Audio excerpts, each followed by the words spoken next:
है सिंध हुकूमत का ईद उल फितर पर कैदियों की सजाओं में 6 माह की मुआफ़ी का ऐलान, जबकि सजाए मौत एक बराए तावान कत्ल के कैदियों पर इसका इतलाक नहीं होगा।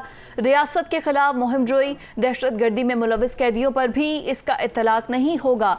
इस सजा में कमी से सूबे भर की जेलों में कैद 1202 कैदियों को फ़ायदा होगा। सिंध हुकूमत का ईद उल फितर पर कैदियों की सजाओं में 6 माह की मुआफ़ी का ऐलान। इसी पर बात करेंगे ब्यूरो चीफ कराची असलम खान हमारे साथ मौजूद हैं। असलम खान, अपडेट कीजिएगा।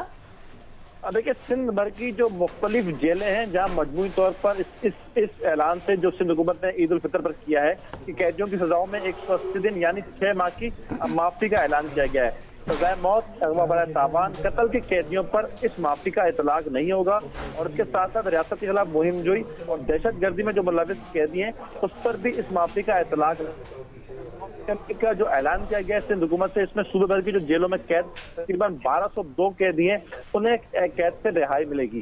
जी, बहुत शुक्रिया आपका असलम खान, आप हमें अपडेट कर रहे थे।